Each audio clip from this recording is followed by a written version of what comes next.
Welcome back to Mind Trick Media. Today we are going to cover the first 2 episodes of the Acolyte. We're going to talk about, we're going to go over the episode a little bit, and then we're also going to tell our opinions over scenes and stuff like that. So, if you want to get started. Spoiler warning, go watch the 2 episodes before continuing to watch this. But, so, I have some opinions about this show, and they're, I'm going to come straight out, they're super nitpicky just because I'm a piece of shit fan. They're super nitpicky, and I know he's... Okay, first thing, the loading screen. You've already said how you didn't necessarily like the word loading screen. Literally when it started and it just had, a picture of, the background, and then it just said...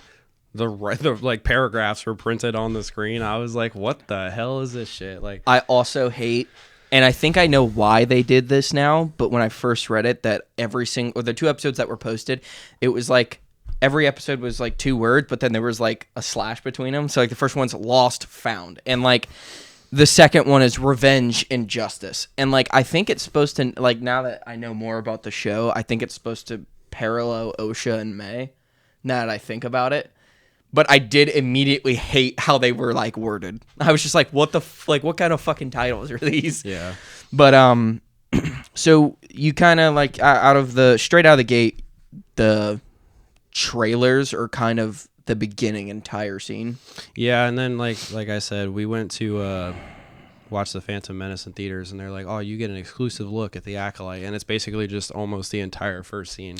And what was weird too is we watched that, and then that weekend they came out with another trailer that had more stuff. Yeah. So I was just what was the point of showing people that came to this preview? It basically just... We got it a day before. We basically just got the whole first scene, except for, Well, no, it's not the whole first scene. It was blocked up. They did take out the, a lot of the blade throwing, and, they definitely left out the fucking Master Jedi dying. Also, one thing I have with that, did she die too easily?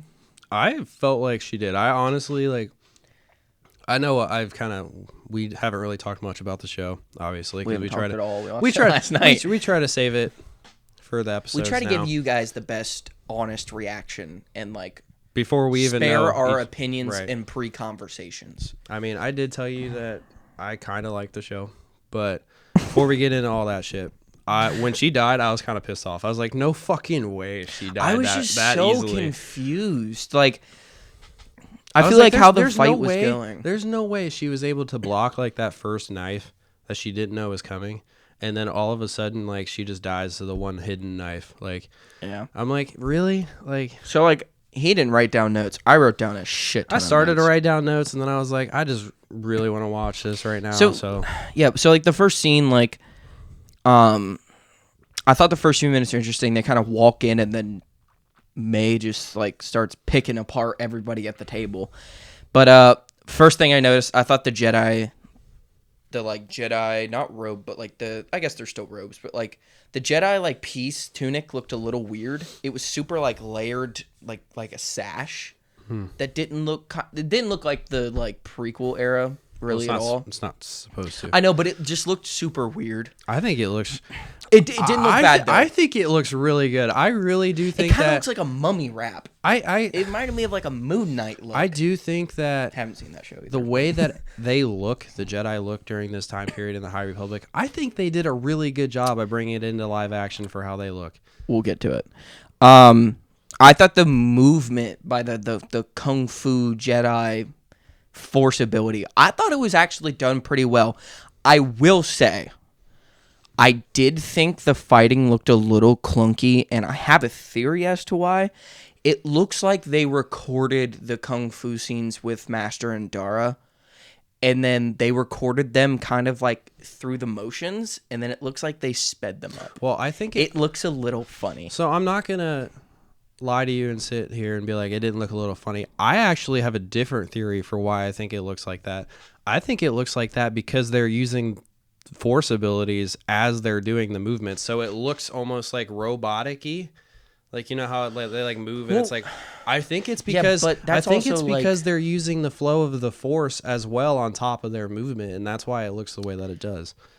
I know that's like your in canon explanation of it, but I'm saying like to me it looks like they did these in slow motion and a camera sped them up. Well, I it mean, was edited to look faster. But I will say too, what I mean by that it is kung fu is it's super like profound, like it's an art over just like it's not like the UFC where they're just running and throwing jabs and blocking and stuff. Like they're fighting like elegantly. I see what you're saying where they're like they probably just made it all blocky and then sped it up. I do agree with that's definitely what they did. I don't know. Nobody has the force. They're not they're not actually using the force, but I actually think it looks really good in an aspect when you think about it, like cuz they're using the force in these fights. And like you said, it's not like the thing is we know Indara is supposed to be. We don't know who May is. well, May is a little bit more sloppier than Indara, which is why No, but her movements look better. But is that like you're saying that could mean because she's not using the force, but then we see her use the force in some capacity. She's definitely not. I don't think she's as good with the force at this point. I mean, she's never been trained, right? Legitimately trained. I thought the lightsaber had a very distinct sound. It was not a norm like. It's not a lightsaber sound that I recognized, which I do think is a good thing. They're not. Right. They made a new sound. They didn't, in which they've always done that pretty good. Like Kylo sounds very different and stuff like that. I thought one thing I'm going to complain about all the lightsabers is that I felt like the hilts were really basic. They were trash, They were and they all really were bad. long as shit. I felt like they were really like big too. Like Yeah. they were like clunky. Yeah, But I mean, I think the color of the blade and the blade looked good. I like that they didn't use different sounds, but the actual like hilt itself was really basic, really boring. And like that, we've talked about that before in the lightsaber episode. I get it. Like they did a good job with that. I'm glad that they're not like like crazy because it doesn't make sense. There's a trailer that a lot of people see with a specific lightsaber that is going to go against that theory, though. So, but for that first scene though with Master Indara and stuff, the only thing I will say too is after she is stabbed, I personally thought the falling and her dying was terrible acting. She like it was very like a Broadway poetry. Oh. Like is it like I thought like immediately watching it I was like, oh dude, like they do a cutscene to get to the next scene. I was like, that fucking sucked. Like, and I'm sorry if you like the show, you like the show. I don't have that against you. People like different things. A lot of the things I'm going to be saying are very nitpicky shitting on it, but I almost feel like that's kind of my job in this situation. I don't know any other way to put it. I'm going to tell you what I think, but I will say I did think the fighting, like I'm not going to talk shit about everything. There's a lot of things that I was super nitpicky about. So just going into that, if you don't want to listen to me bitch, like I get it. But I thought that scene was up until she got stabbed and fell like a drama actor. it almost could have been. I liked it. I think it was a little goofy. It was pronounced and goofy as shit. But like, I think you know what else it could have been though. Like I'm not saying I'm gonna give it a defense, even though like I do think it was really bad. But I'm gonna give it a defense. It's almost like though like they could have used an excuse where it's like, oh, like she has the force, and then when she like finally her body gives out, that's when she like collapses on the ground, is because the force like died within her. the collapsing was bad. I know, but like you know what I mean? It's like she's really tense because the force is still trying to hold on, and then all of a sudden she's like gone, and then the force like disappears. Yeah. I mean, like I do agree it was really really ugly the way that she like died, Yeah. but at the same time, like you know, it could have been something like that. So, But then we kind of bounce to the next scene where you see. So this show, like up to this point, you're kind of confused because you just see the female actress that they don't. I don't know if Indara says her name. she doesn't, but she recognizes her. Yeah, but so like in this show, it's the same woman playing two different people, and so the two characters' names are May and Osha, and obviously they look identical because it's the same actress playing them. But just wanted to I'm assuming you probably got that if you watched it. But Right. So then we jump to the scene with Osha now, where she's on this space frigate I forget exactly what she said she was. She was like a mechanic, which is just like mechanic. Yeah, but I'm mech. assuming it's just. It was weird, but number one, we saw Neimoidians. We also saw a female one. Yeah, they looked a little more gross than I remember. They looked a lot like they were definitely piratey.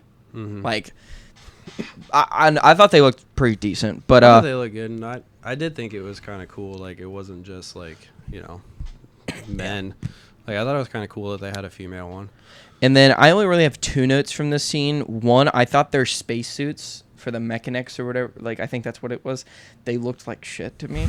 They looked like weird dome helmets and then like a weird it looked like it wouldn't survive in space. So I'm gonna go backwards a little bit because she like wakes up and she's kind of like nervous and like scared, and it's like we just saw her. Well, at the time we think it's her that just killed the Jedi Master, and we're sitting here she like just pops awake like nothing she's just happens. awake like nothing, like she was dreaming about it. Yeah. And it was really weird because then she also goes on to talk to the other guy that works with her. She's like, don't worry about what I do in my nights and shit like that. And I'm like, whoa, like she really did go kill this motherfucker, didn't she? I mean, that they try to lead you on. There's a part they later definitely on did. that we're going to talk about that brings back up like her late night outs that I thought was interesting. But the only other thing I have to say, I thought the spacesuits looked a little funky, and then her moving Game Boy droid, that's the best way it looks like a Game Boy. It looks like it's going to be like a useful little droid, but when I saw it, I was like, what the fuck is that? I was so confused. It's like, I was like, is her alarm clock alive? Like, what is this? like, it was, like, I feel like they're getting more and more, like, they're trying shit with droids, and that one was just, like, at first I was just like, what the fuck is that piece of shit? And then, like, I mean, she does use it a little bit, I'm sure and it gets people better, could but say the same stuff, like, in the Kenobi series, you got Leia's little droid. yeah, but it was supposed to be, like, a little girl likes a ladybug. So it's a ladybug. Like, I guess. It's dumb, but, like, I get that. This one looks like a fucking Game Boy. But, yeah. So then that's kind of all that really happens in that scene up until we meet a Jedi Knight and a Jedi Padawan named Yord and Padawan. Actually, I'm going to be honest, I don't know if they ever say her name. Yeah, we were just talking about it. We literally sat down and was like, what was the Padawan's name? And I'm like, I don't remember. It's the girl with, like, the orange paint on her face. I'm going to come out and say it. Their Jedi suits with these front yellow tunics are fucking ugly. I disagree. They're fucking ugly. I think it is very High Republic-esque. I don't. I think we're just so used to seeing, like, you know, the prequel era robes Yeah, but and you got to stuff like think that. up until the latter half of the first episode, why aren't they wearing those? Because it's still, like, the war still hasn't started. Maybe they just have, like, different robes based on, like, their level.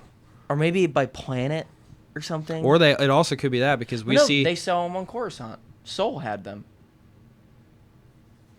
Maybe it just goes based off of their level of where they're at in the Jedi Order at that time. Personally, I thought they were ugly. I think it looks really good for the High Republic era. Like, you see the front of, like, novels and stuff where it gives you, like, what they look like. I think it looks exactly like how they've been portrayed as in novels and stuff like that.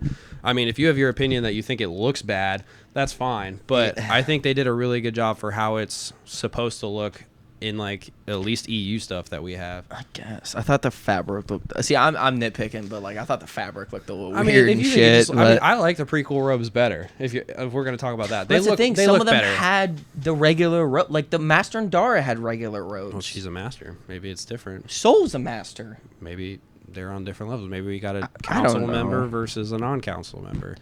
But I do think that they did a really good job with how it looks based on the High Republic stuff that we have. Do I think it looks as good as the prequel stuff? Absolutely not. But I think they did a good job for where they were at in the time period. I feel like they were trying too hard to make it look different, but still make it look old. I don't know how to put it other than that. Yeah. I don't know. But I will say they went over on, like, so when they're on the ship and I can't give you the exact quote because I was just kind of like speed writing notes, but they went over like basic Jedi philosophy that I thought was stupid. Like they like yeah, like they were like, like they were like saying little Jedi code back and forth cuz like obviously Yord thinks that Osha like committed this crime. And like then they have the little part with the girl with the orange face paint and she's just like going over like protocol, but she sounds like a protocol droid. I thought it was like a weird scene. I think it. Where were you on this night? I think it just goes back into where in the High Republic they're more strict than they are in the prequel trilogy. They go based off of the code, based off the book more. It might seem weird to us, and I think it's only because we're just used to seeing Star Wars such a specific way that we get this and it's so different that the time period's completely different. Like if we even go like 100 years before this show, it's probably worse. Because you got to think it's got to be tailing off a little bit to get to the prequel trilogy with how they are with like the book and to the book and stuff like that. Because we even see Yord. Yord goes to grab his lightsaber. I'm sitting here and I'm like, they're not supposed to be like that. Like he jumped to conclusions. I had a note about that later. I feel like he is way too aggressive about it. Right, and that's where I'm like, this is. I think they all were like, I think they all were acting funny for the time period.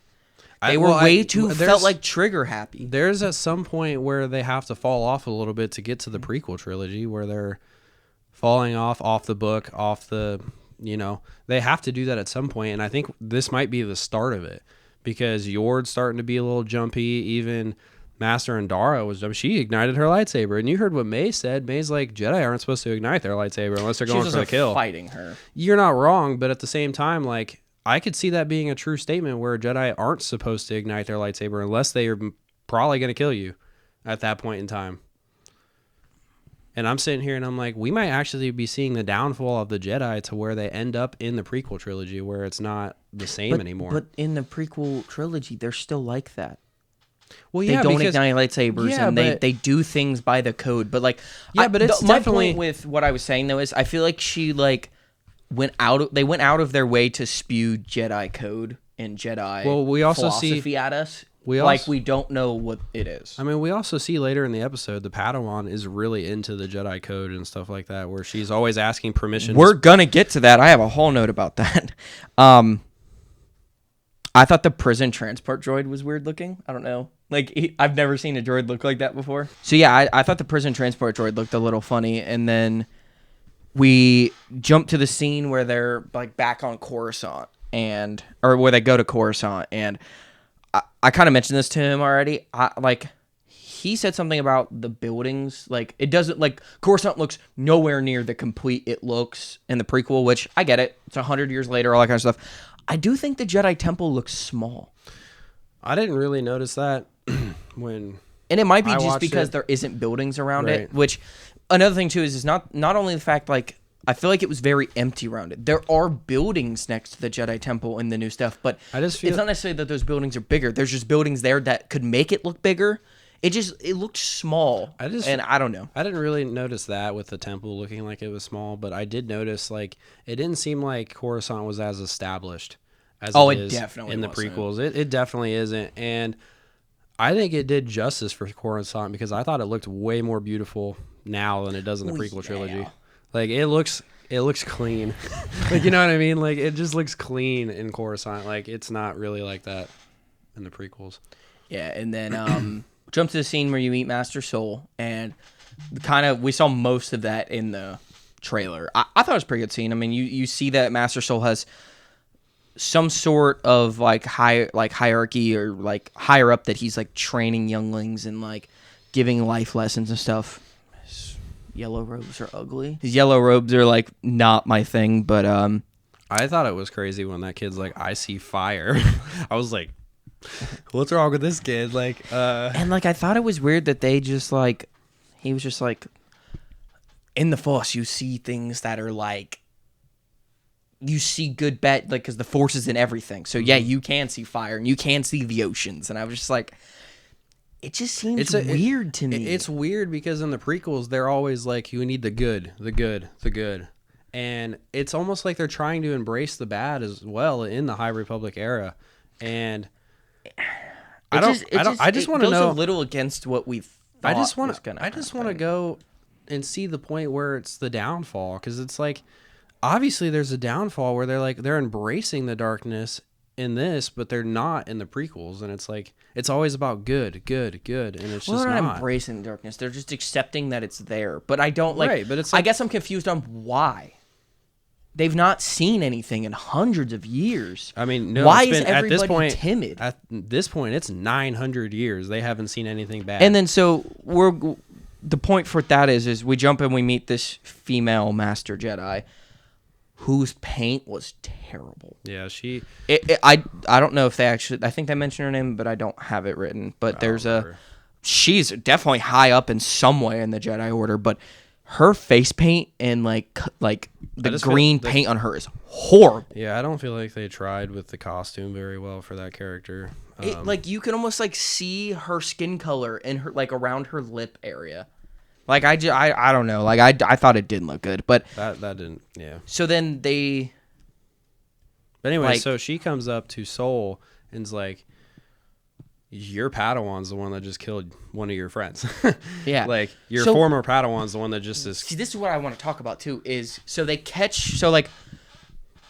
We jumped apart. So, after they send... They send Osha on a prison transport because they think she did it. So, they're sending her to Coruscant. And on the way, a bunch of other people on this prison transport decide to break out of their cells, turn off the prison transport droids, and then they jump ship in escape pods. And Osha gets stuck on the ship and like crash lands on a planet. But so there's a scene where Master Soul and the female Green Master are like somewhat talking to these prisoners that are behind these like force fields or whatever. And they make a comment and they like, she's like, hey, no one can know about this because our enemies can't know that this happened. And like, I feel like it was super political. Like when I don't know, like, I guess like what I thought it was like thought the time period would be, it seems like there's way more like a lot more people have problems with the Jedi quicker than I thought. Like 100 years isn't a lot in the Star Wars franchise, but it is. You got to think. I feel like they're still to a point where they got to fall off pretty hard to get to the prequel trilogy. I mean, yes and no. I feel like they do because I just feel like they're not there yet. I feel like in the prequels it's so different than what this is like, and but that's why I think is this the start of where it starts to? But you know the scene I'm talking about where right. The female master was kind of like, Soul, you need to figure this up, clean this up. People can't know about this. Like like I don't know if she uses the word political, but she basically is like our political enemies could use this against us. And I'm like, what is she talking about? I mean, it doesn't look good because I mean they are supposed to be the protectors of peace, right? And I mean it doesn't look good if one of their former Jedis are killing other Jedis. Like that's not like. Yeah, I understand what you're saying. I don't know why it's being like this, and like why they make it seem like it's already happened. Right.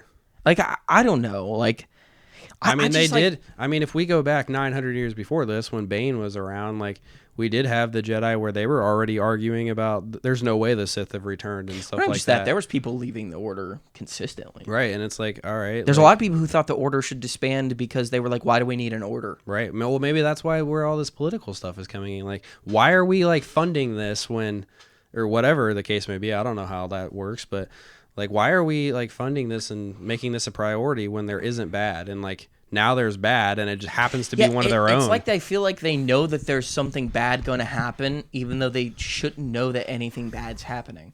They just find out, like, has no Jedi been killed by anybody in 900 years? That doesn't make any sense. Well, that's not true because, I mean, Bane and them were right.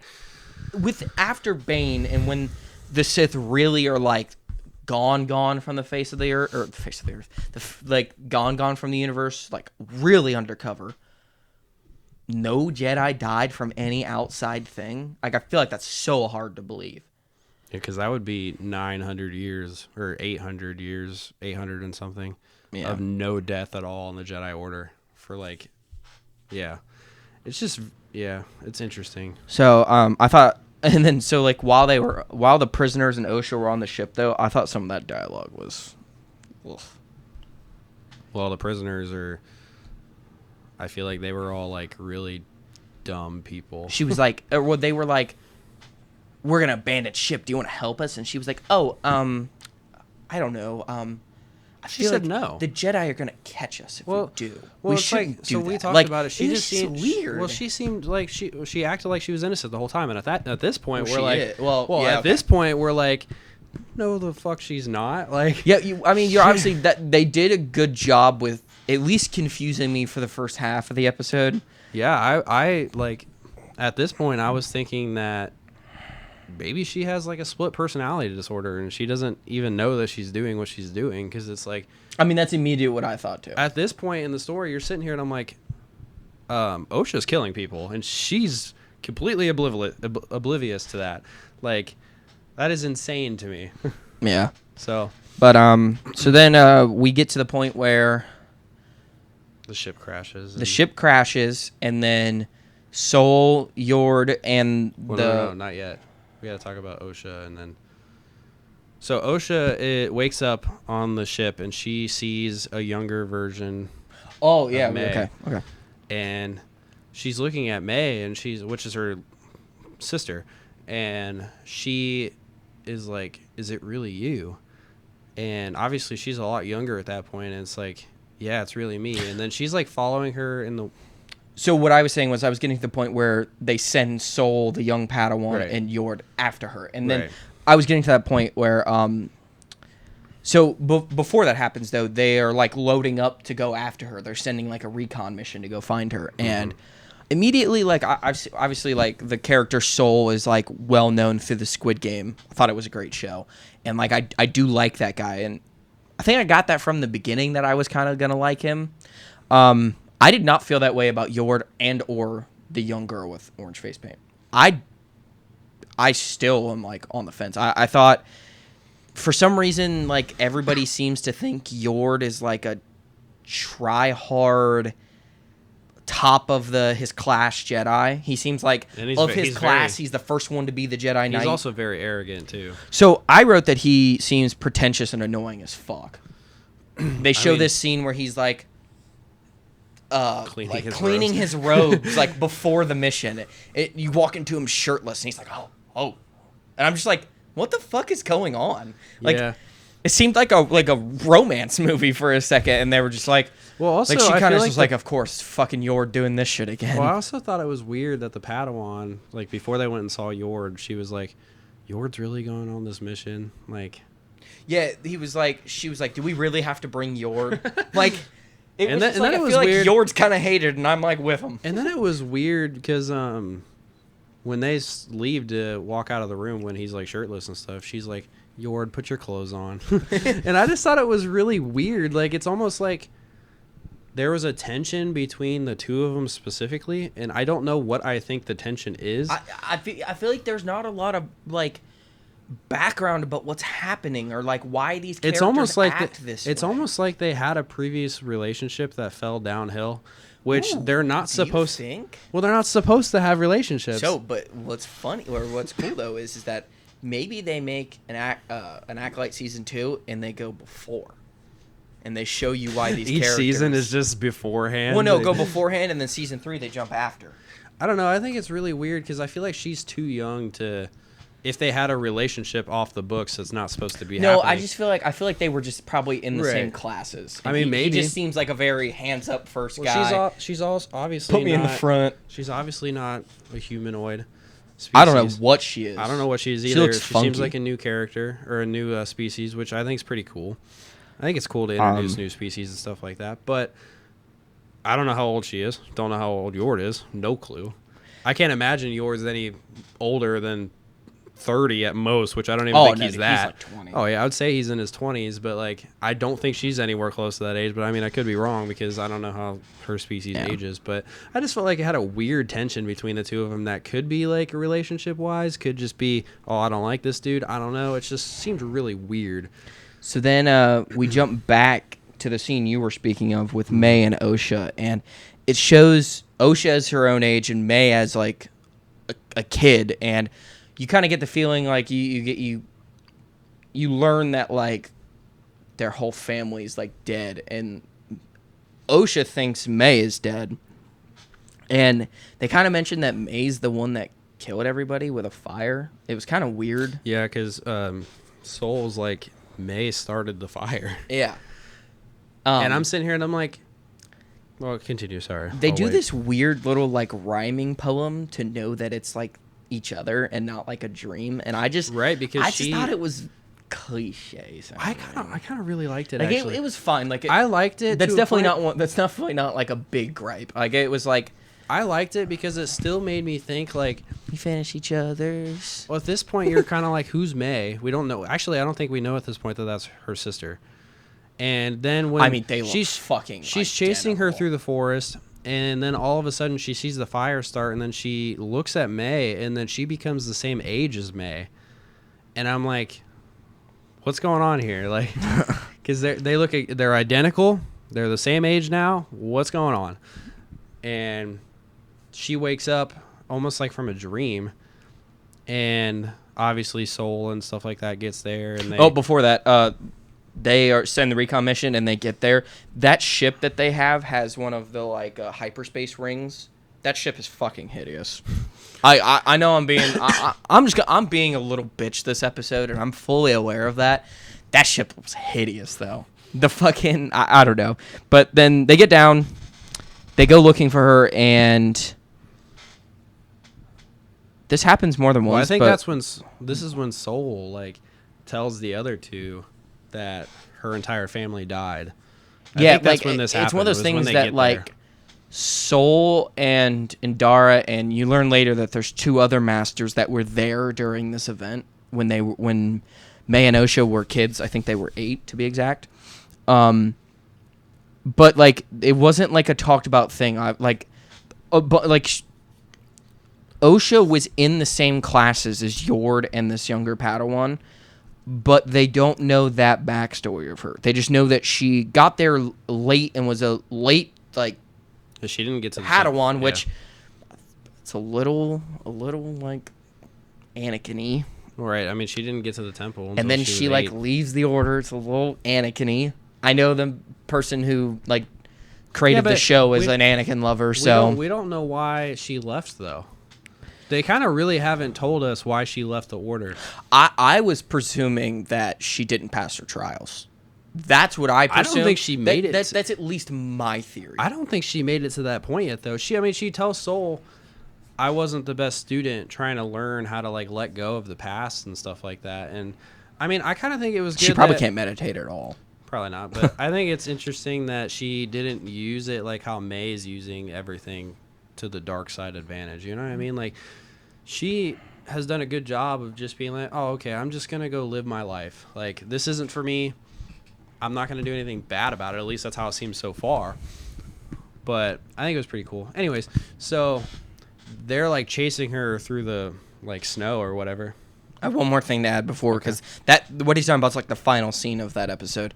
When they're on the ship and heading, you kind of mentioned it earlier with the young orange-faced Jedi Padawan. I think it's very weird that she goes to start talking to Soul, stops, and then she's like, asks for permission to talk. Yeah. So, and like immediately I wrote it, I was like, this is fucking, I'm already tired of her doing this shit. And then, like, I feel like it's weird because I feel like they're trying to do a callback to Obi-Wan in episode 1 when he's asking for permission to like Qui-Gon to give his opinion, but I just feel they don't do it in like as of an elegant way. Like she seems super like she's reading. Can I ask for permission? Like maybe that's just the way I'm sorry. I feel like I wasn't in a good mood when watching these. I mean, I honestly just think that it just goes back to the point, like it's not the same time period. But that's my thing. I feel like from what we know, I feel like they should be more elegant and more respectful and more happy-go-lucky. I feel like everybody's timid, everybody's tense, everybody is like trying to be better than each other. At that point in the episode, I would be timid because I mean, there's people killing people now, so it's like, whoa.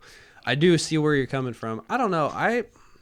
I feel like they did an okay job with how it seems elegant to an extent. And then there's obviously specific characters that doesn't seem very elegant. I think the Padawan is being very elegant. She's just super young that it doesn't seem She just that way. seems sassy.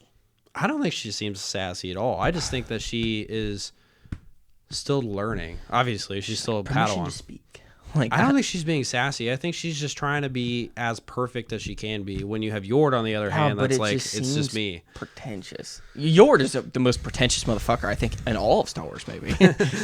I disagree with your thought on the Padawan, but Yord, obviously. I guess we'll have to get more of her because I did, like, I don't want to jump to episode 2, but I did start to, like, there's a scene in episode 2 that, like, I was getting to the point where I was like, okay, maybe she's getting a little bit better. And then there's a scene in episode 2 that I was like, oh, no, she's back to being, like, weird.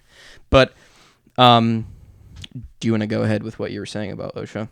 I mean, yeah, so she realizes that they're coming after her to accuse her of being the murderer.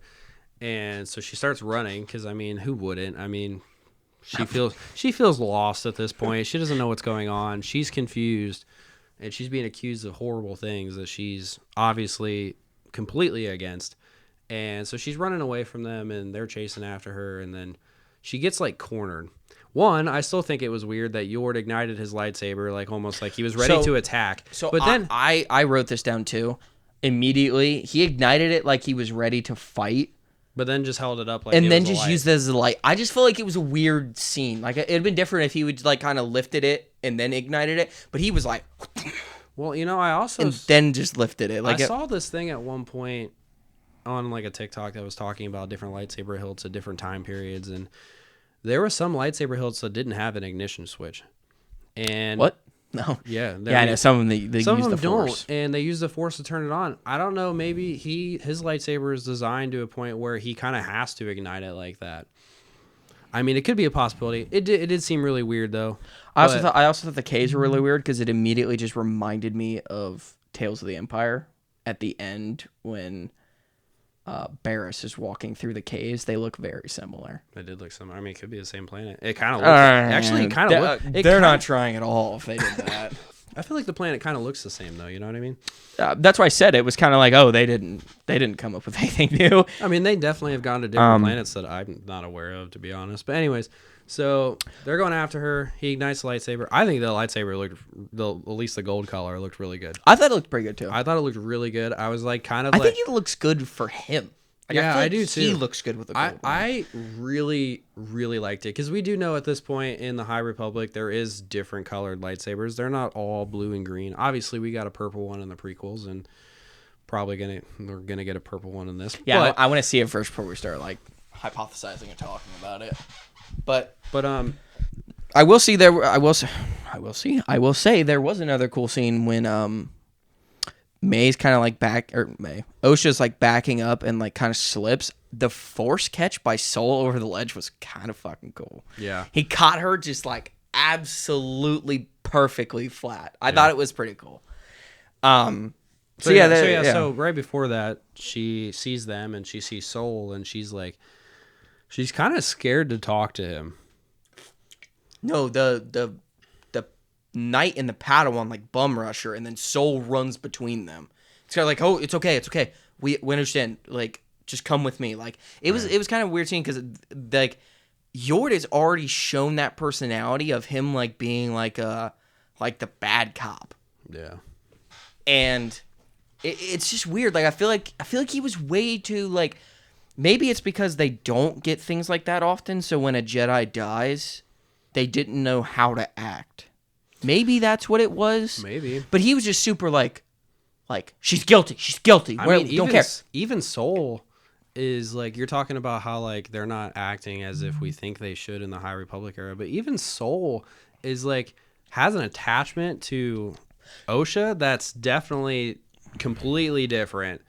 Yeah. Than like, you know, a typical like relationship should be. Like, they're not supposed to have deep relationships like this, and they seem to have a relationship on a different level that isn't really allowed.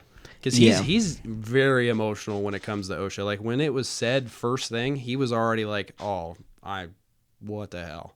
Yeah, he was super defensive immediately. Yeah. So anyway, so Osha's scared, and then she like backs up too far. She falls off the cliff, and Soul obviously saves her. And then that's basically the first episode. Then they jump back to May. Right. And she is walking over the rocks, and then we see this Sith, which they at the beginning I think they mentioned that it's an assassin who was trained in the Sith arts. I think they're actually going the route of I think it's not a Sith. I think what they said is that person just found out the ways of the Force and kind of learned on their own. That's what it made it seem like for the other character. I think they might try to tie it in as like an assassin, like how like the Rule of Two still actually continued in the Clone Wars, but like Ventress really wasn't a Sith, right? But she has a lightsaber. So, well, I mean, yeah, and then like at the beginning, like I said, it just made it seem like this new character had nothing to do with any of the Rule of Two stuff. Like they're just on their own. Yeah, and like I'm hoping that's what they meant in the beginning when they were like, it's just an assassin. I don't think they meant May. I think they meant this like masked figure. Yeah, I think they do too. But yes. I mean, go ahead. So for like what I basically wrote for the like overall like recap, I was just like overall episode, like in my opinion, I just felt like there was like a lot of weird shit. Like it was fine. Like I would give it like honestly like a 5 out of 10. I just was like I had a lot of concerns, and I mean, I'm gonna sit here and I'm actually gonna defend this first episode specifically. I was very intrigued the whole episode. I mean, sure, there was little things here and there that we've talked about that I just felt like looked weird. There's a couple characters that kind of acted a little weird for this time period. But at the same time, I think for the vast majority of the episode, I thought it was engaging. I thought the entire episode there was always something going on. The story was developing, and I felt like it got to a point where it's like, oh, so Osha's sister is the one killing people, and now they got to go find Osha's sister. I was intrigued watching the episode. So, I don't. This might come out like weird. I don't know how it's gonna like. Yeah, I felt like the story is super engaging. Like even through episode 2, like I really want to know what's happening. But I feel like a lot of the like, what makes something a good show is not coming through. I feel like the dialogue is a little meh. I feel like the acting's a little meh. I feel like some of the costumes are a little meh. But like, well, I'm intrigued. For the argument for everything you just said, I think the costumes look like how they're supposed to look in this time period. I mean, do they look weird? Not necessarily the costumes, more of the face paint, the drawing of their face, like that kind of stuff. Not necessarily their outfits. I don't like the yellow robe, but the robes don't look bad. Okay. Like material wise, they don't look bad. They look fine. I don't like the color. I think they look ugly. What was the other things you said? You said some of the acting's bad.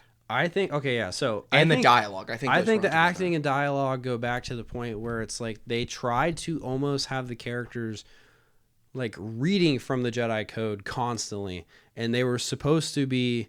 I get what you're saying from like a TV show and movie perspective. That doesn't look very good, but I think for the time period and the story of what's happening in Star Wars, I think it makes sense for the way that they're talking and the way they go about how they handle themselves.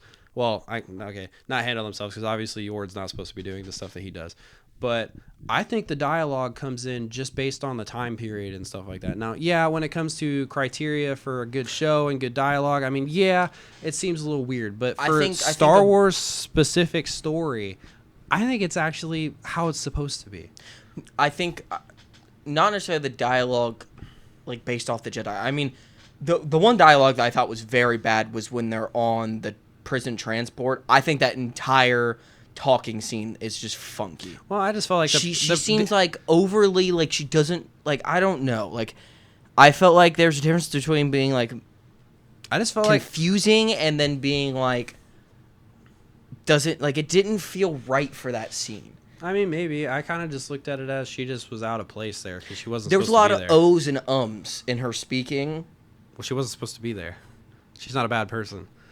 That's just how we don't know that. Well, I guess we don't know. We'll get to. There's a point in the second episode where I'm starting to fucking have questions about stuff. But I think I know what you're gonna say, and we're definitely gonna get into that. But I don't think that scene necessarily was bad. I just think that for her character throughout the story, okay, criteria, maybe it was bad. From a story perspective, I don't think it was bad. I think the story is not the and I feel like a lot of people are shitting on the show. We've talked about that. Just from what we've seen in one night. I want to get into it after we talk about the second episode for why I think people are having problems with the show, because I think I know why people are having problems with the show. I do think it's, and this is part of the problem. Like I hate to be nitpicky, but this is how it has to be. We have to be nitpicky. Well, I mean, I'm glad you're being a little nitpicky, but I've heard some stuff like other people talk about on platforms, and then I've had a friend talk to me about it, and I have my opinion for why I think people think that the show's bad. Personally, though, I'm actually really enjoying the show. I'm intrigued the whole time. I think part from of a story perspective, I think the story's good. But so like when I went into it, I was definitely, especially after the first episode, I was kind of like, we got fucking nowhere. Well, yeah, but and like I get okay, then I'm gonna. We got nowhere in 5 directions. I'm gonna get into it now then, because I was talking to somebody last night about after the first episode, because I'd watched the first episode because this person had texted me and was like, man, I just wasn't intrigued at all. And then they go on to say, like, when I watched Kenobi, they didn't have to have a building point. Well, I said, you have to have a developing story because we don't know what's going on at this point in time, which is why episodes 1 and 2 are going to be a little, like, drug out and stuff like that. We have to develop a story that we don't know. And he's like, Kenobi didn't have to have a developing story. I'm like, because we know the characters. We know the story. Like, no, people hate the developing story of Kenobi because the developing story is Leia. And people fucking hate the Leia that's not even what he was talking about. That is the worst part of that show. I mean, I know people hate Reva, but in the end, her story arc is too long, but I don't think the story arc is bad. I guess he was just saying, like, we didn't need a developing story for Obi-Wan specifically. And I'm like, yeah, no shit.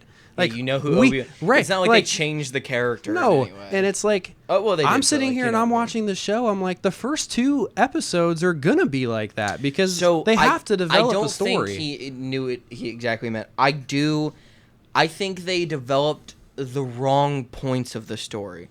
They're developing a story of what's going to happen. They did not develop points of why shit is happening. You know what I mean? We don't know... I mean, and this is the thing.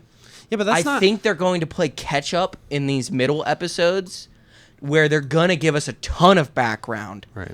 But I feel like it's going to be sprinkled here and there with when we get information. I clearly think that because we found out May was her sister like late in the first episode. So this is part of the thing. I didn't want to start talking about the second episode, but we're going to anyways. Like so in the second episode, if you've seen it, obviously, they talk about how there was 4 masters that were at the scene.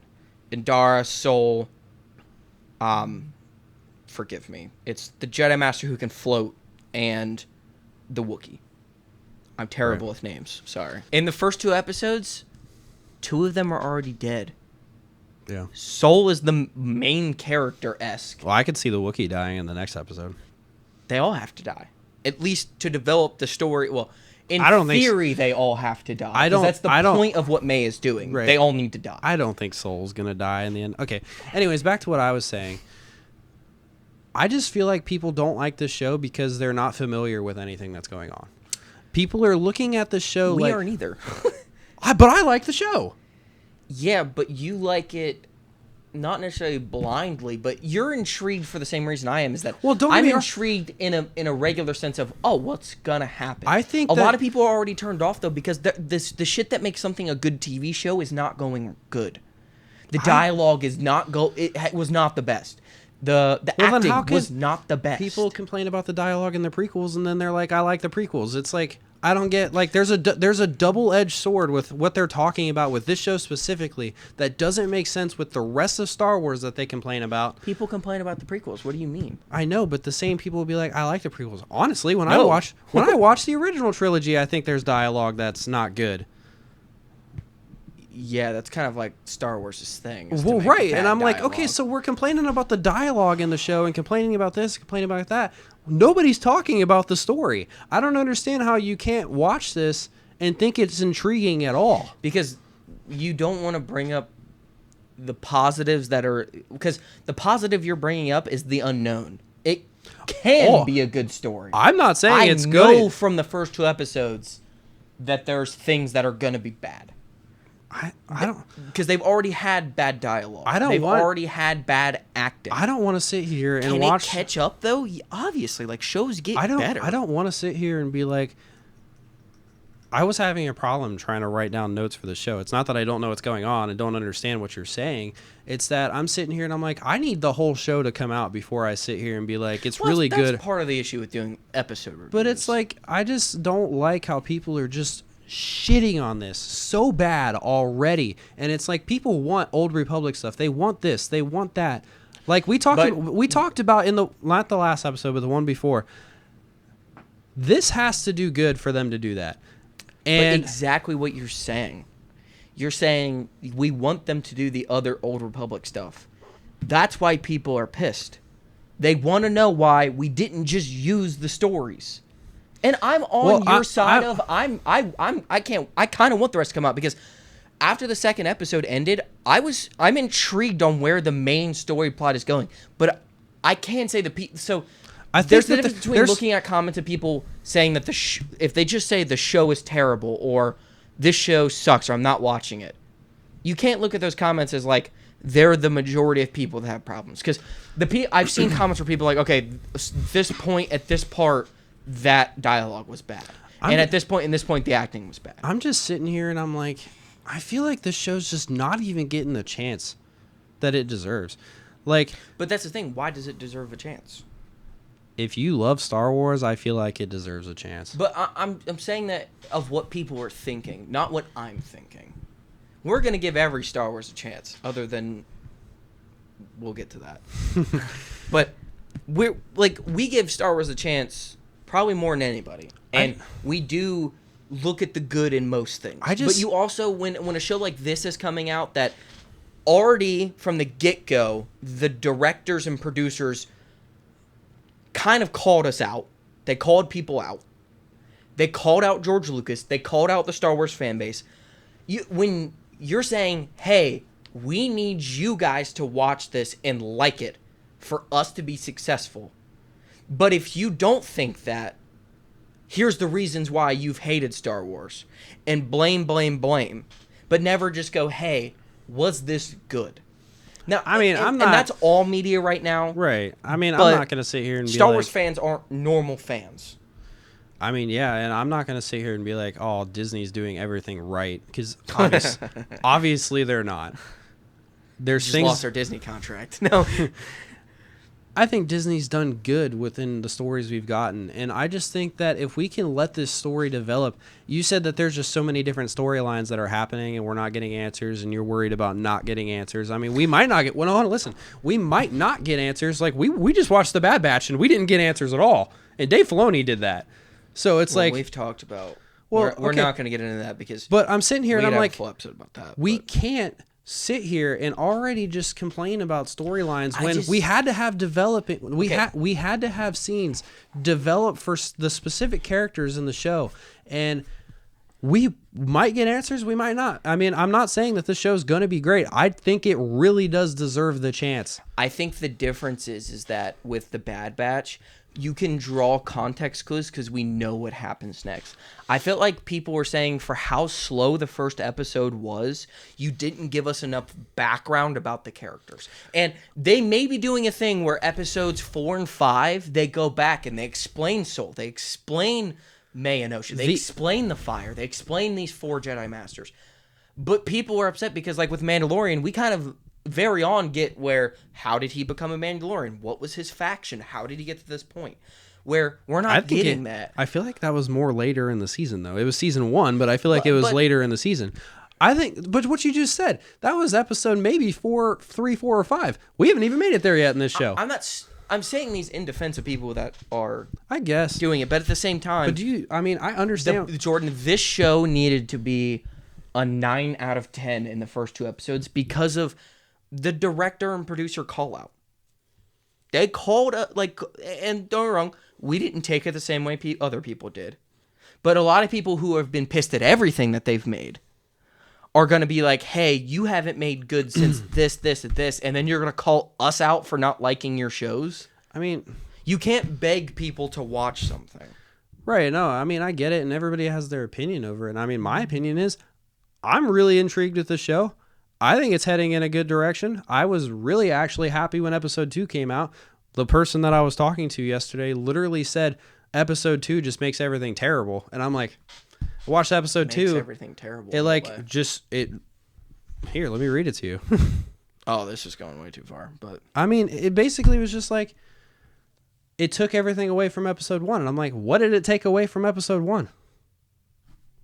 I think it added to the developing of the story, like, and that person they got rid of the mystery quick. That person was specifically like, oh, Kenobi didn't need background story, and I'm sitting here, I'm like, no shit, but it did. That's the episodes people hate. We learned about Reva and but I'm Leia's sitting here background. and he was specifically talking about Kenobi, and I'm like, yeah.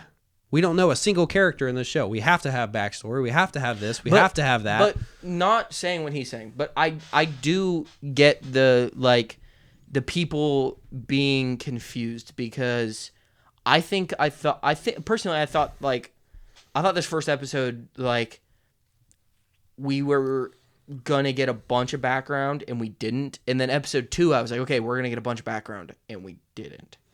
We got more background. I feel like they're going at a pace with the show where they're kind of just sprinkling in shit. It's like fast, slow, fast, slow, fast, slow, fast, slow, fast, slow. And this is something I will say. I think the fighting scenes have been pretty good.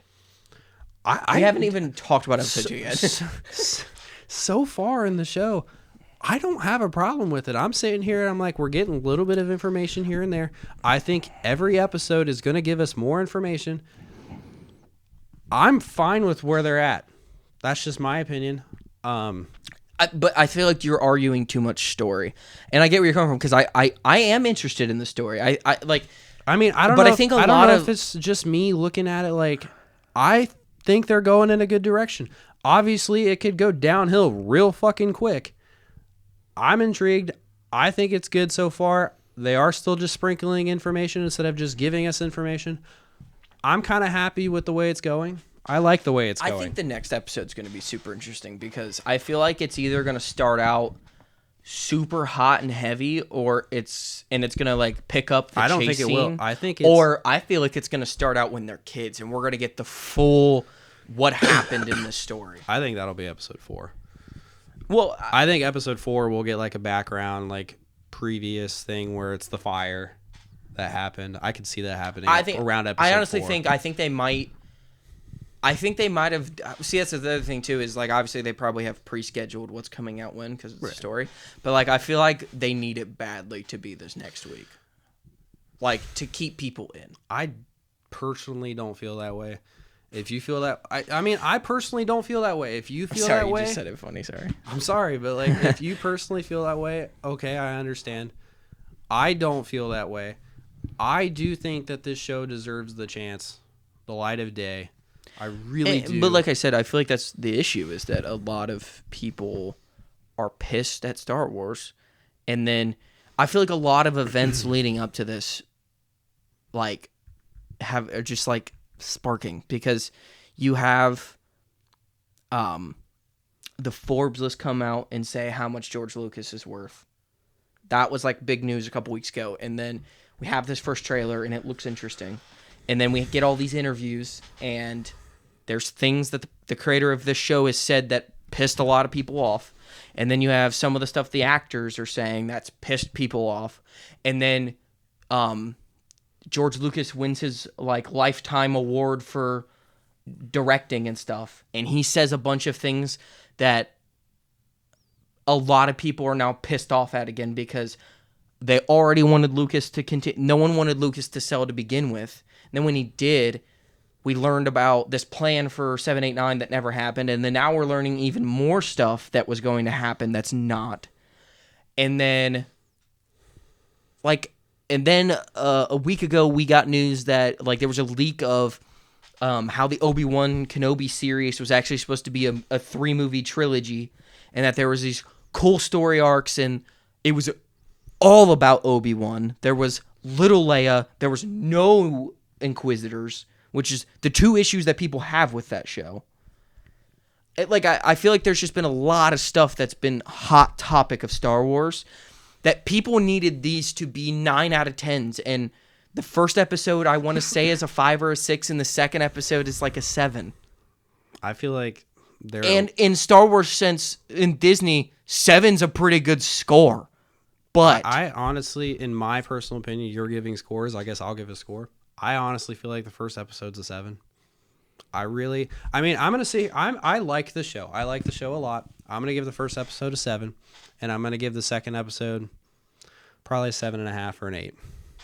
I am really enjoying the developing of the story. So if you want to get into the second episode, we can start if you want to. All right. So basically the second episode, it's called Revenge and Justice. The first thing I read about was we see this Jedi Master floating. I was like, it showed him, and I thought he was sitting on something. And then, like, May goes around him, and he's floating. I was like, what the fuck? And I thought it was really cool, actually. She goes to, like, stab him, and then just can't. And I'm like, what the fuck is going on? I was like, I saw that, and I was like, whoa, they're bringing a Force shield into this. I was like, that's kind of cool. I feel like the only Force shield that I remember seeing in canon is in the video games, the Fallen Order game. Yeah, I was trying to think if anybody... I don't think anybody's has. used the floating meditation technique either. No, I've only ever... Unless one of the books we read that was canon that I just didn't think about. I'm trying to think if they've done any in canon. I don't think they have. I don't exactly remember, but, like... I thought it was weird. I thought his Jedi robes looked super outdated and stuff. Like, well, he didn't live on Coruscant either. Yeah, I felt like those Jedi looked more like the Jedi we're used to. Like they kind of have that dirty look to them. Well, I feel like they're kind of branched out from the Jedi Order and stuff like that. They don't live on Coruscant. They don't have somebody up their ass all the time. Like, yeah, they kind of are going to be a little bit more free. Weird because we don't get a lot of like Jedi temples elsewhere, and we're starting to get that, which I'm excited about because I feel like they're, at least in Rebels, we kind of get like a few scenes where they go to different Jedi temples, and like I feel like that would be good content to go through, is like looking at these other Jedi temples. But I just thought it was funny. May just kept going after this dude, and she just was yeah, it was just so confused for a minute. I mean, I wasn't confused. He also was, his entire left side of his face was like, something the fuck was up. I don't know what happened to him. Yeah, I mean, I wasn't confused watching it. I was just like, she is fucking crazy, not gonna lie. Like, yeah. And then we jump back to a scene with Yord, I believe, and he's just, I feel like they again are pushing more Jedi philosophy at us. And like I just feel like it's like, I feel like I know what they're trying to do, but then like it just like, for like I said, with the context because of what's happening outside of the show, it just seems super like shoving the spoon down my throat of like, I mean, Jedi code. Of all people coming from Yord, too. Right, I do think who is not doing the shit he's supposed to be doing. I do think it's interesting that it comes from Yord, but from what you're talking about, I like it. I like how they're doing it. I really do. So I like how they go out of their way to make it like, oh, this is the Jedi code and that's the way they're talking. Yeah. I like that about it. I then wrote, there's a scene where Sol goes to the front of the ship to talk with the Green Master over a hologram, and he explains that other planet next to them just got attacked, and May snuck into the Jedi Temple and they found out or whatever. Right. And I feel like they connected stupid plot points. They were like, the green female Jedi was like, well, she couldn't have been in two places at once. And so it's like, yeah, she's with us. And I was just like, those were context clues that we all had. Like, well, I feel like it was so unnecessary to be like, they couldn't have been at the same place at the same time. Well, she also was very... Like, really? I feel like she was also very weird, and it goes back to, like, the Jedi code thing. They're like, we need to talk about this stuff. You know what I mean? Like, where they were like, we got to have a meeting about this and do this and do that. And I'm like, what the hell? Dude, everything just feels off-putting. It's not that it's off-putting. It just shows the difference in the time that we're at. Yeah, but I feel like it's not how I thought it was going to be. I mean, I feel like it's exactly how I thought it was going to be. I feel like there's I feel like there's something else going on that is causing issues, and these are side missions. This is how the Clone Wars felt, where they're off doing a side mission, and there's a war happening. But there's not. There's nothing happening. This is the most interesting thing that's happening. I mean, I don't, like you said, there could be political stuff going on. I'm assuming there is, and I'm assuming the Trade Federation doesn't exist I'm assuming yet. the Jedi at this point are also just really trying to hide the fact that this is happening, because I just feel like... I feel like there's no justification for the cause of them doing it. I wish if there is something, that would be nice to know, but just after seeing these 2 episodes, they're acting very out of the ordinary of, like, even what a normal person would act. Well, right. Why are they so tense and timid? I mean, they're not normal people. Okay, but why are they so tense? Like, I mean, we said earlier, maybe the people of the Republic are literally like, why the hell are we funding you guys when shit's happening? But they're not like that in the prequels. Yeah, because they're not funding them anymore. Obviously, they go downhill. But what are to they a point. funding? I don't know. But They're still the protectors of the galaxy in the prequels. I don't know. I feel like you look at it, it's very elegant, it's very nice, and then all of a sudden you get to the prequels, and it's not as nice anymore. It's not as clean. Yeah, because the politicians want them to be an army, and they don't want to be an army. But it doesn't make sense in this situation. I mean, it makes sense in the point that you said that they don't want them to exist at this point. They're like, why do we need a Jedi Order? Well, that's the thing, though, is they're like, if you want to be here, then you guys can be like the outlaws. But the Jedi don't want that. But, like, they're not saying that that's happening. There's been no politicians in this. I mean, I know they're not saying that it's happening, but I know it's, I guess, a theory at this point. But I think that's where the problem is we're taking context clues and making a theory about what's happening outside. But that's the whole point of the show, is we don't know what's happening. You get to make up what's happening. You know what I mean, though? Like, to even a little extent. I mean, yeah, but I don't know. I just thought it was fucking weird that she had to point out, like, well, they couldn't have been in both places at once. Like, yeah, we know. I also thought it was a super dumb idea that they were like, all right, you need to go investigate. Take OSHA. Why would you, when you don't know that OSHA is innocent, why would you... I mean, like no, they did say that she is innocent. Well, Yord doesn't... Yord doesn't... I agree. See, this is where I start to turn and be like, okay, Yord might have a point. Why are we taking her? It doesn't make sense. Right. Like, yes, we have to get there as soon as possible, but she could stay on the ship. I don't think it's a good idea to take her. I think that they're just to a point, like, she's innocent. I do think that Soul completely believes that. I think the other girl does too, the other master. But this goes to my next point of the Jedi are way too opinionated at this point and have way too much attachment. Soul is, you mentioned this earlier. Right. Why does he have, like, he goes against the code shit ton. I mean, you say the attachment. I mean, you said why. I mean, we know why. It was because he saved her life and tried to save the rest of her family and stuff like that. Like, that's why they have the attachment that they have. I mean, yeah, is it against the books? Yeah, but that's why he has the attachment. So you can't really say why. That's why.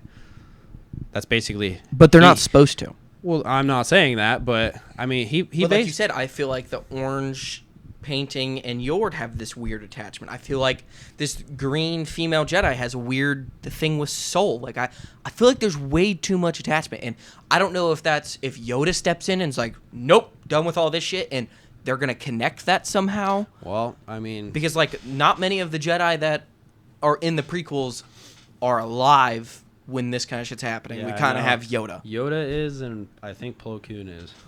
I think Plo Koon lives Shak Ti might too. Their species lives a long time. Yeah, I don't know though. Well, Plo Koon's species actually doesn't live crazy. He just lived a lot longer than he was supposed to. Yeah, but yeah, I'm pretty sure he was 300 and something when he died. Plo Koon? Yeah. Really? I'm pretty sure. So he would definitely be alive at this point as well. After that, we kind of jump to May and this, like, male assassin helper that's in this little, like, shop.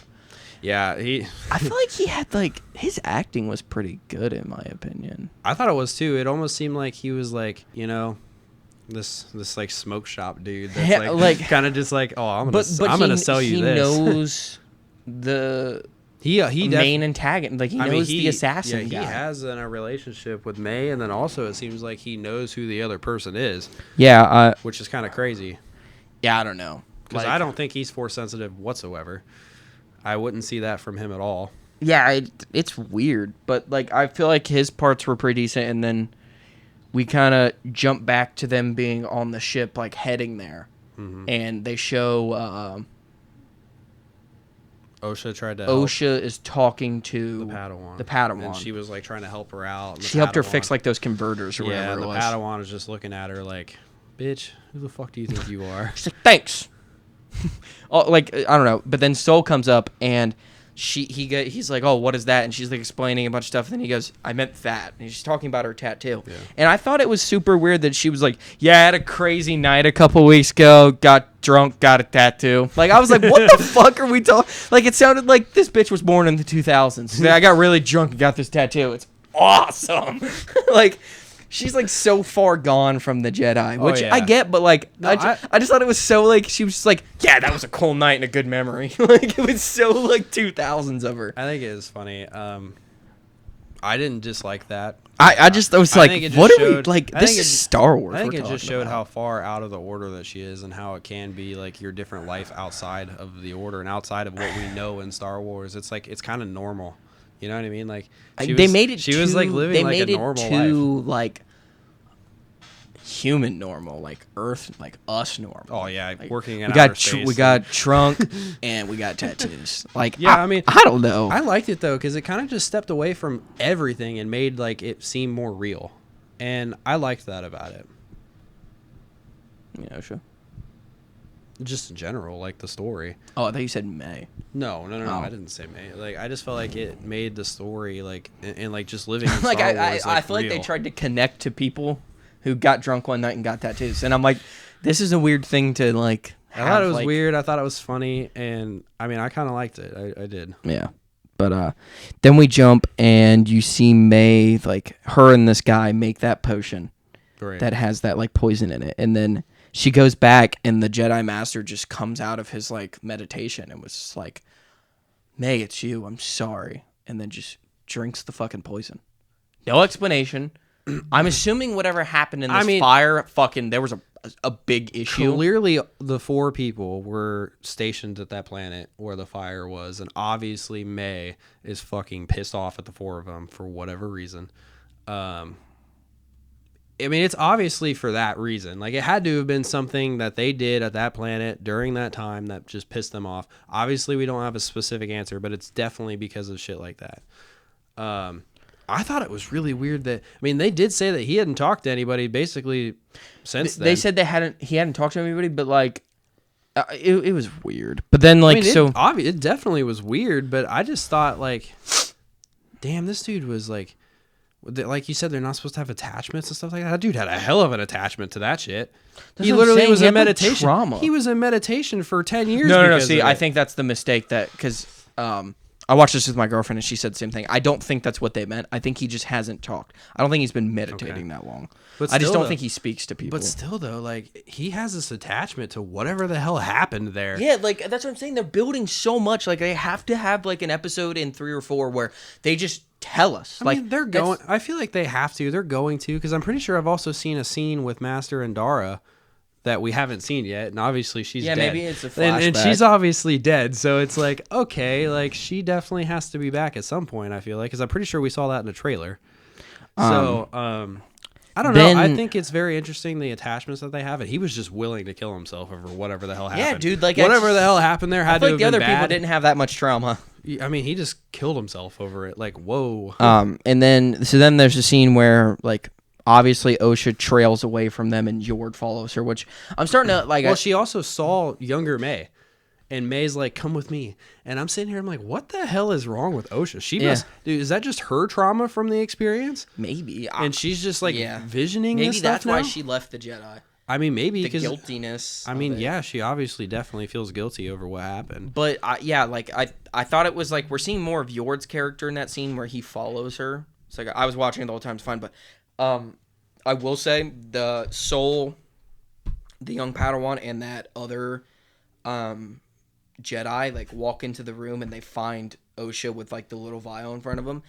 That guy has never watched Star Wars in his life. He ignited his lightsaber so stupidly. He was His like, lightsaber is also the ugliest one on the show. like what he was like. ding. Like, what was he like?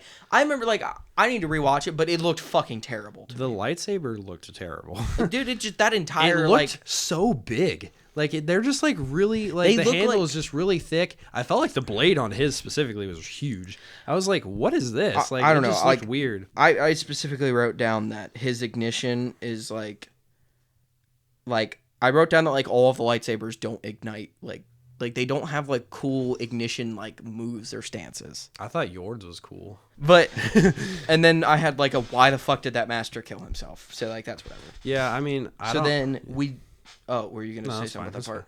fine. I was just gonna say like back to my point earlier where there wasn't always an ignition switch on the lightsabers. I don't know if these people just don't have ignitions on the lightsaber. Honestly, looking at the guy that did what you said, I don't think he did. His lightsaber, Dude, that entire scene, I was like, he's never touched a lightsaber. There's Well, no that- way. that- There's no way. I mean, that lightsaber just looked like there was no ignition. It looked like there was nothing on it. It just looked like this fucking metal thing that was in his hand. I was like, what the metal hell pipe. is this?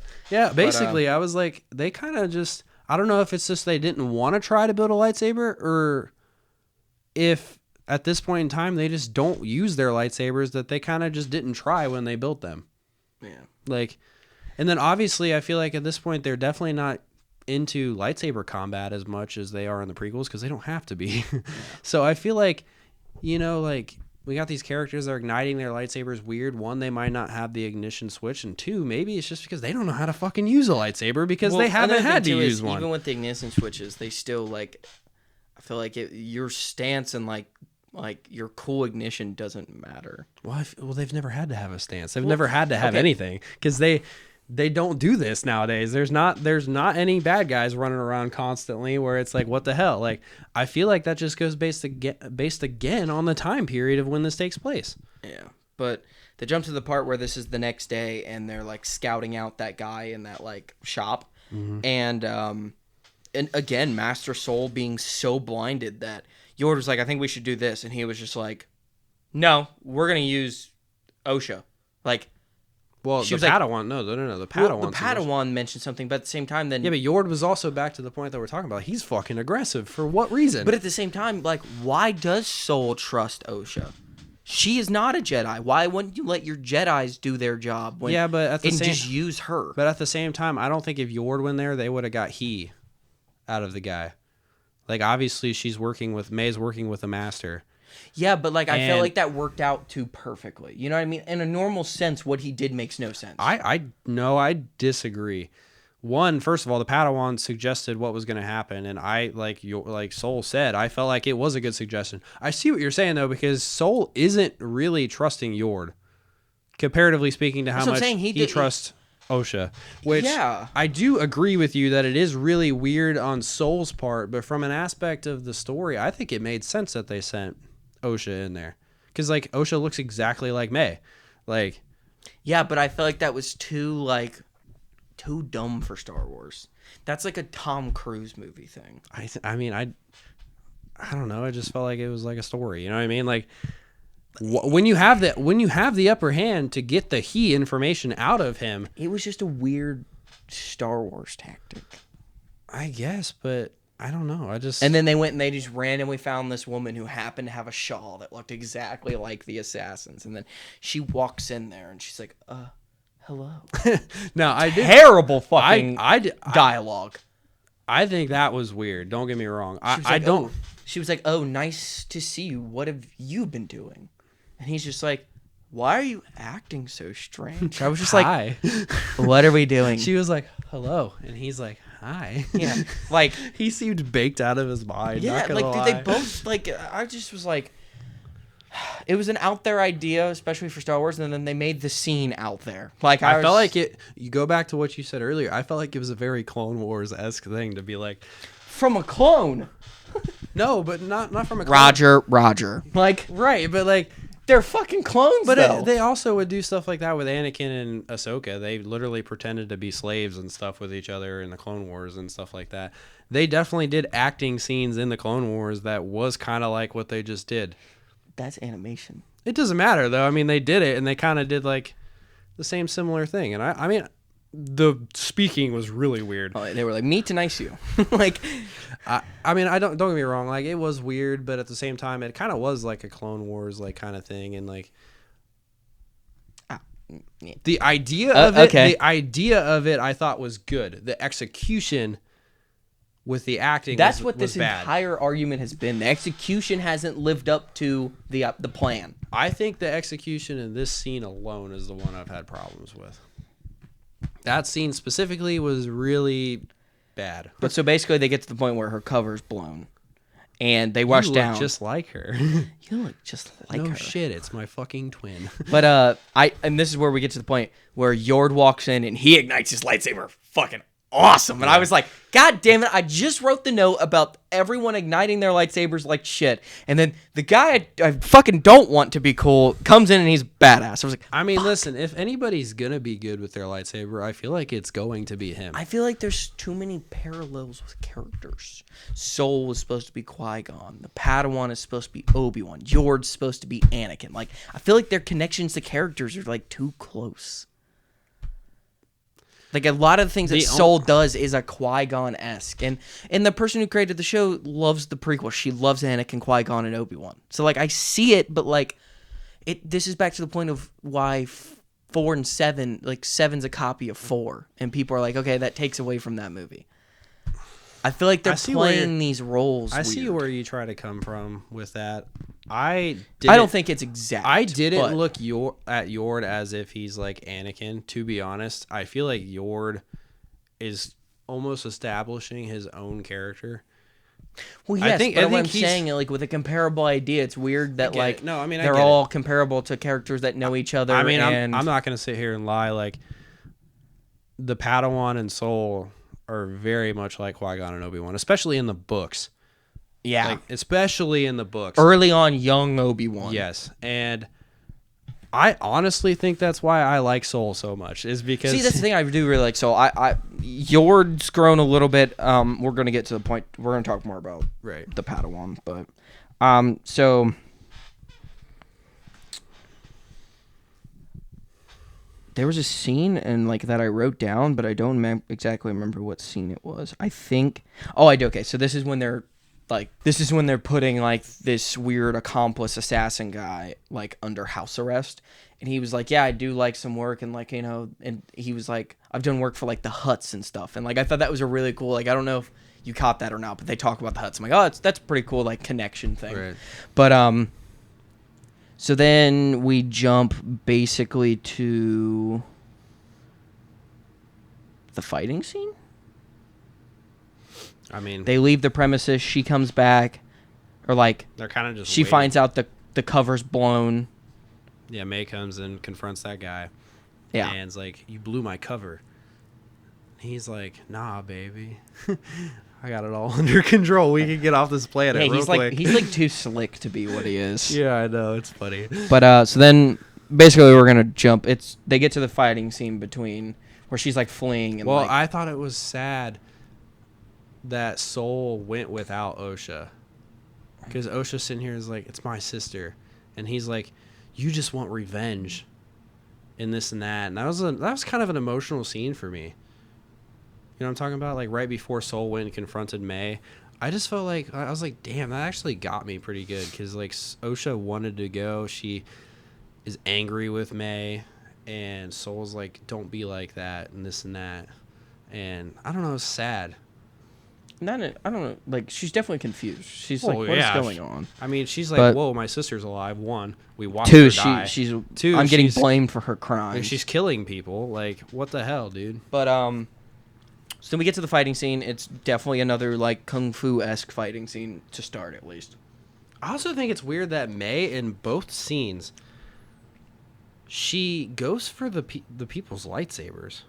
So, I don't know. There's a little part I don't know if you caught, but she mentions it to that other guy where she's like, where he goes, well, you have to kill one of them without a weapon.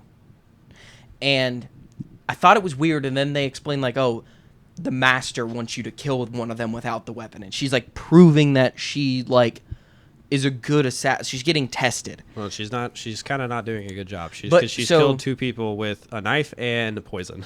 So I think part of that is that I don't think if she disarms a Jedi and uses their lightsaber and or takes it from them, it's easier to kill them. So I think that's part of if what she takes she's the doing. lightsaber away from them, I mean, they don't have that no more. But granted, I mean, they Yeah. could just force it back to their hand. But But I mean, that's right. it's kind of Star Wars works. That like no, that doesn't happen a lot. When someone has the shit, they don't like. Yeah, but you know what I mean. Yeah, it's Um, just. I thought the fighting scene was pretty good though. I thought like a lot of the like high kicks and spin moves and him overpowering her in hand-to-hand combat. Oh yeah. And then I mean, we talked about this before. I like the hand-to-hand combat in the show. I think it's cool. Like theirs looked a lot more fluent than the first one. right. I mean, and then also, but we got to go back to the point where they're not supposed to ignite their lightsaber. And even May says to Andaru, when you ignite your lightsaber, you're supposed to kill somebody. And I think that's also a but misinterpretation of the Jedi. I also think that, well, right, but I also think that her fight scene wasn't as good as Soul's was because she's not as good as hand-to-hand combat, so she did ignite the lightsaber to where she didn't die. Turns out she still died in the end. Part of the issue is that Indara was the first, so May was just trying to get a kill under her belt. Basically, what I'm just saying is that I think that the reason why Andaru died and the fight scene didn't look as good is because she wasn't as good I mean, that as could Soul. be the case. But She's not as good as Soul, and I think that's what the point is that she wasn't as good. That's why she ignited the lightsaber. She also had a green lightsaber, and if we're going based off Legends content, I'm pretty sure Soul's is blue. I think we saw that in the trailer. He would be better at combat. So if we're going lightsaber, that's also kind of like if we are going based off of stuff like that, it makes more sense for Soul to be a better at combat. But it also makes sense for the fighting scenes, one looking way better than the other because the other she's not as good at hand-to-hand combat. I mean, I guess, but as Soul. I don't know. And I mean that's just another way to me to try to defend this. But I thought Soul like slowly stealing all of her knives was Yeah. really cool. Yeah. And he kind of like threw it in her face and just dropped them. Yeah. By the way, and do you then- think I'm gonna ask you a question? Because obviously, like they get to the fight scene and then May goes for the kill to throw the blade at him, and Yord stopped it. So before that, Okay. he does that cool ass like stun maneuver, and he like stuns her, and she's like laying flat again. I'm like, he's so good at that. I don't know what that like. If that's just, I mean, like I a think normal fort, like I what think he's doing. I think Soul's a badass. I think he's really cool. I really enjoy his character. He's by far my favorite character in this show. Yeah. It's not even close. Oh, easy. But I really like Soul's character. I like what they're doing with him. But yeah, it was really fucking. I thought it was funny, and I thought it was cool. Like he's just like, hey, bitch, listen here. Yeah. But anyway, Yord so ruined that fight. well, did he ruin the fight, or was Soul actually gonna die? Did he save Soul's life? Well, because No, dude, he threw that knife, and Yord stepped in, and that's I why mean, you're just standing there watching it the whole time. I feel like she would have been more inclined to keep fighting if she knew she could kill Soul. She was trying to get to a point where she could, but Yord wouldn't even let him get to that point. I mean, do you really blame him though?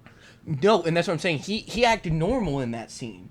Well, But I mean, for him being aggressive and doing this and doing that, I think that he genuinely just cares about the Jedi Order and his fellow Jedis and stuff like that. I think he does care. I mean, yeah, he goes off the book and says things off the book and does this. I mean, and, that's Anakin too. right, but I mean, yeah, I mean, I guess, but I think That's an Anakin ass move. Anakin would have fucking flown from the rooftop and landed between them. Anakin ass caught move. it and ripped it, and then Anakin force ass choked move her. would have probably have killed her. Yeah, he probably would have flung it right back at her. Yeah. But that's what I'm saying, though. Like, I don't know. Like, I thought that scene was weird, and then we kind of know that she has some force ability, but then she did, like, the dust cloud and just launched. I was like, oh, that's... Well, I also thought it was crazy in the first episode. Her force kick was kind of crazy. She went hard with the force kick. She kept kicking everything, and I feel like we don't see that much. No, I mean, they don't do the hand-to-hand combat that much. I mean, you're not wrong. They're I mean, getting trigger happy, ignition happy in the prequels. But I feel like they're still a little trigger happy now, which is weird. I mean, yeah, like I said though, they have to have a point where they get to that point, and they might be falling off of it a little bit, which is why Yord ignites his lightsaber. But that's the same and stuff thing, like though. that. Is like I feel like this scenario is not remembered in the prequels because they don't like it's never brought up. Obviously, it's new, so like they couldn't have brought it up. But Right. like if you're keeping the story continuation alive, the only person that should really even know would be Yoda, and he doesn't talk about it. So this mean, like isn't you a said- big enough blip that it shouldn't like be a life-changing thing in the Order. I mean, you did say earlier Yoda could have looked at all this shit and been like, "Nah, I'm changing this, and this" when he becomes a Grandmaster. Clearly, We he also has don't know to. when he becomes Grandmaster, and like Yeah, I don't know. Either. you can't. Legends isn't gonna give us the correct answer. Right. I will say though, I was kind of getting more used to the orange face girl, and then she whipped around the ship and gave the corniest fucking line. "You are under arrest under the Galactic Senate," like, or whatever the fuck she said, under the Jedi Temple. I was like, you ruined this whole scene by being a fucking robot. I mean, yeah. What did she? I don't even remember what she said. I don't remember what she said specifically. I think under, the Galactic Senate the of the Republic. Galactic Republic of under the Galactic Senate of the Republic, you are mean, now like- or whatever. I was like, dog, you like ruined it. Yeah, I think it's weird. I do think it just goes back to my point about it just being the way it's supposed to be during that time. I mean, she asked permission to speak, so. But I don't know. I think she's just super young, and that's where all that's coming from. I really do. Yeah. But I mean, is it kind of annoying at times? I mean, that was kind of annoying. Like, it was kind of cool, and then that happened, and you're like, that's kind of weird. And then, and in the end, we see May flee, and then OSHA like sees her through the tunnel and it's like, right, and May? OSHA and then points the gun at her, and I was like, OSHA. And see, this is where we were getting to earlier. OSHA missed that shit on purpose. It was only a stun gun. I think she missed.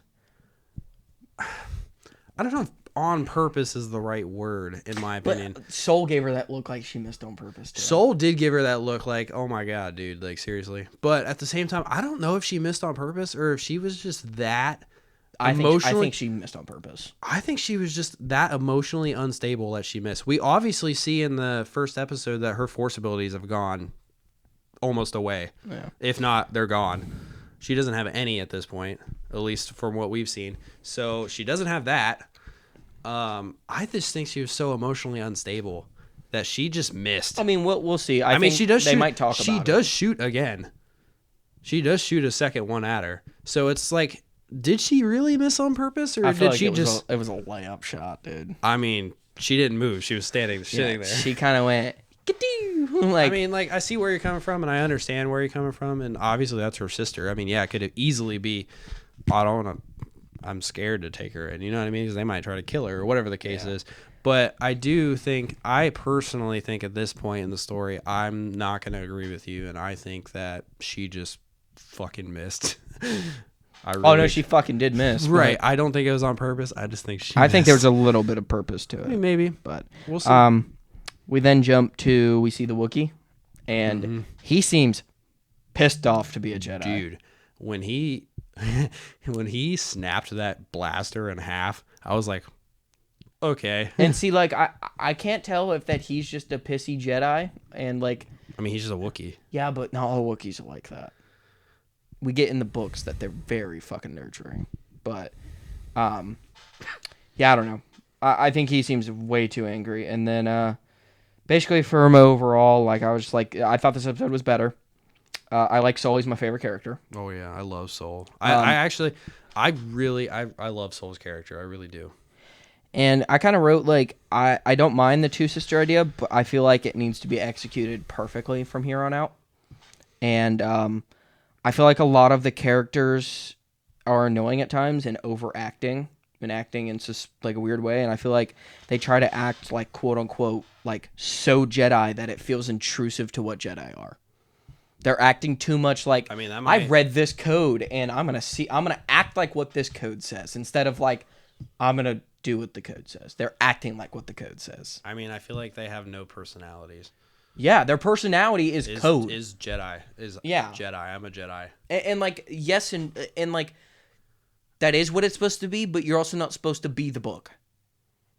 Yes and no. Like, there are Jedi that are like so about Jedi, but like, I feel like I feel like the Jedi get to a point where they have like jobs to do, and they do this and they do that. Go study, go do this, and like, no one's doing that. Well, I feel like they have studied a little too much. I don't know. Because they sound like they're reading out of a book, which I think I honestly think it just comes back to a point that that's just how this time period is. I really do think that. Yeah, I mean, maybe. I mean, I mean, I think that's overall, like, I'm definitely interested. I do think there's a lot of things that need to be cleaned up. Oh yeah, I mean, it's not necessarily in my. I know what you're saying, and I get it. I don't think cleaned up. I think that they just need to finish the story, which clearly they do. I'm very intrigued. I really like the show. I'm intrigued by specific things, and I think it has. I think it has potential. Um, is it a little slower than most people hoped? Maybe. Me personally, I like it. I hope it I moves think the forward. problem is it's not slower. Like a lot of times, shows are slow to tell story.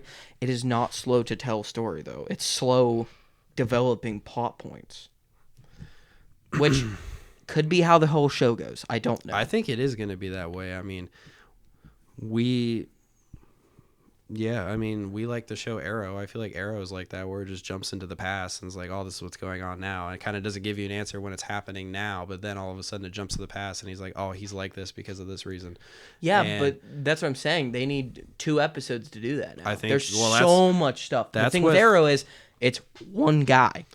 I do agree.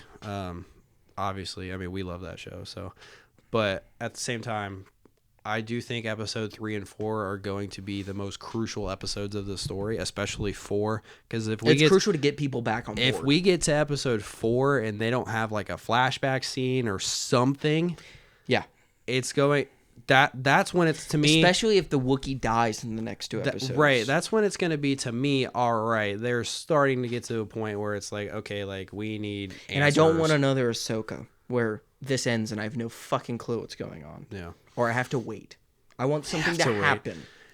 I feel like it's going to happen in this season because I feel like they're not for sure if they're going to have a season 2 or not. So I feel like they're going to give us an answer at the end of the season. I have high hopes for this. I think could be really good. Like I said, I do think episode 4 specifically is going to be the most crucial episode. And if that doesn't have a flashback scene or something to give us a lot of filler within all the plot points of the story, I think that it could go downhill pretty quick. I think episode 4 is the most crucial one, and I guess we'll see in a couple weeks. Yep.